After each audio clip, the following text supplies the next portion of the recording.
बिस्मिल्लाहिर्रहमानिर्रहीम। अस्सलामुअलैकुम दोस्तों, मैं हूं मुमताज नियाजी और आप देख रहे हैं टॉप फैक्ट्स एंड आइडियाज। जैसा कि पिछली वीडियो में मैंने आपको बताया था कि आने वाली वीडियो में मैं आपको उस बदकिस्मत जापानी मुसाफिर के बारे में बताऊंगा जो टाइटैनिक में मौत से तो बच गया था, लेकिन उसे उसके अपने जापानियों ने बुज़दिल करार दे दिया था। बुज़दिल करार दिए जाने के पीछे असल क्या कहानी थी, ये जानने के लिए आज की वीडियो को आखिर तक जरूर देखिए। ताहम वीडियो में आगे बढ़ने से कबल चैनल पर नए आने वाले दोस्तों से दरख्वास्त है कि मेरे चैनल को जरूर सब्सक्राइब कर लें ताकि इस किस्म की इंटरेस्टिंग और कीमती मालूमात आप लोगों तक बगैर किसी ताखीर के पहुंचती रहे। तो चलिए दोस्तों, शुरू करते हैं आज का तारीखी और खूबसूरत मौजू। नाजरीन गरामी, फर्ज की अदायगी, वक़ार और गैरत सदियों से जापानी सकाफत में अहम मुकाम रखते हैं। सैमुराई वॉरियर्स की मिसाल ही ले लें जो अपनी इज्जत और वक़ार बचाने के लिए खुदकुशी यानी हेराकेरी तक कर बैठे। दोस्तों, इस कहानी को मुकम्मल करने से पहले मैं आपको सैमुराई वॉरियर्स और हेराकेरी के बारे में बताना चाहूँगा, जिससे आपको कहानी की असल रूह तक पहुँचने में मदद मिलेगी। नाजरीन, सैमुराई या बुशी जापानी जंगजू थे जो इंतहाई बहादुर, डिसिप्लिन और ताकतवर तस्वर किए जाते थे, जो कि 12वीं सदी से लेकर सन 1870 ईस्वी तक अपनी खिदमत सर अंजाम देते रहे।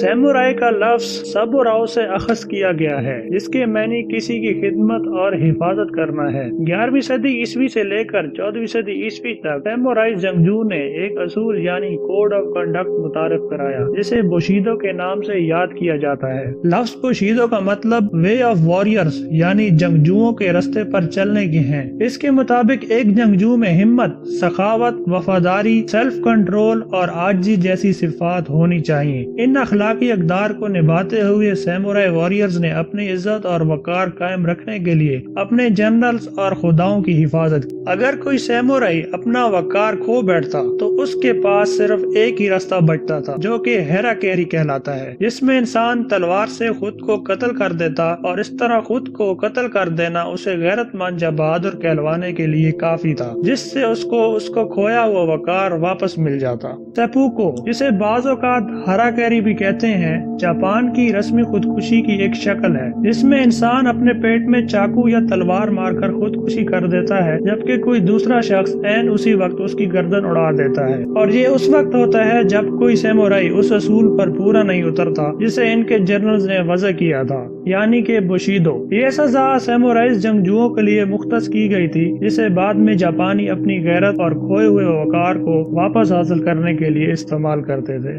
इसके बरक्स वेस्टर्न वर्ल्ड में जहाँ बहुत से समाजी मामलात जो जुर्म के गिर्द घूमते हैं को कानूनी कार्रवाई के जरिए साइकोथेरापी या फिर किसी पॉप या पादरी के सामने एतराफ़े जुर्म करके खत्म किया जा सकता है, जबकि जापानी सकाफत में शेम या गैरत का लफ्ज बहुत अहमियत रखता है और इसे तब तक खारिज नहीं किया जा सकता जब तक मुजरिम अपने काम जापानी सकाफत के ऐन मुताबिक ना कर दे या अपनी आवाम या लोगों की तवक्कुआत पर पूरा ना उतरे, इसके लिए चाहे उसे अपनी जान ही क्यों ना लेनी पड़ जाए। इसी पहलू को मद्देनजर रखते हुए आज मैं आपको मासाबूमी हुसोमो के बारे में बताऊंगा, जिसकी बदनामी की वजह उसकी आबाई सकाफत थी। ये वो वाहिद जापानी था जो 15 अप्रैल सन 1912 की उस बदकिस्मत रात टाइटैनिक में सवार हुआ था। जापान के वजारत ट्रांसपोर्टेशन के मुलाजिम की हैसियत से मासाबूमी ने हाल ही में एक रूस का सफर मुकम्मल किया था। रूस में अपनी जिम्मेदारियों को बतरीके एहसन सर अंजाम देने के बाद अब वो इंग्लैंड आया था, जहाँ उसने इंग्लैंड के रेलवे के मामलात का मुतालिया किया और ख्वाबों के इस जहाज यानी टाइटैनिक में एक सेकंड क्लास टिकट रिजर्व कराया। अब जब वो टाइटैनिक में सवार हुआ तो उसकी मंजिल उसका घर यानी जापान था। उस अलमनाक रात हुसोमो जहाज में सोया हुआ था जब जहाज आइसबर्ग से टकराया। इसके कमरे के दरवाजे पर अचानक एक जोरदार दस्तक ने उसे जगाया और वो जल्दी से बाहर निकला। जहाज के अमले ने उसे एक फॉरेनर की हैसियत से जहाज के निचले डेक पर जाने की हिदायत की, जो कि लाइफ बोट से कुछ ही फासले पर थी। नाजरीन, इस खौफनाक हादसे के बारे में हुसोमो ने अपनी बीवी के लिए तैयार करदा खत में लिखा था, जिसका कुछ हिस्सा encyclopedia-titanica.org पर शाया हुआ है। वो एक मौका पर लिखता है कि वो किस तरह सरापा खौफ और वीरानियत के एहसास को दूर करने में नाकाम रहा। उन्होंने खत में मजीद लिखा कि वो मौत को बहुत करीब से देख रहे थे और अपनी आखिरी सांसें लेने के लिए पहले ही ज़हनी तौर पर तैयार हो चुके थे और उम्मीद कर रहे थे कि एक जापानी की हैसियत से किसी भी चीज को रुस्वा नहीं करेंगे। लेकिन घबराहट के आलम में वो भी दूसरों की तरह खुद को ठंडे पानी से बचाने के लिए कोई न कोई रास्ता تلاش کر رہے تھے، لہٰذا ایک موقع پر لائف بوٹس کو لوڈ کرنے والے عملے میں سے ایک آفیسر چلایا کہ میرے پاس مزید 2 افراد کے لیے جگہ موجود ہے۔ اوسومو کی نظروں کے سامنے ایک شخص کشتی میں چھلانگ لگانے کے لیے بھاگ گیا اور اگلے ہی لمحے اوسومو نے بھی کشتی میں چھلانگ لگا دی، جس سے وہ موت سے بچ نکلا۔ اوسومو ایک جگہ لکھتا ہے کہ وہ اپنے پیاروں کو پھر کبھی نہیں دیکھ سکے گا، اور یہ سوچ کر وہ بہت مایوسی اور گھبراہٹ کا شکار ہو چکا تھا۔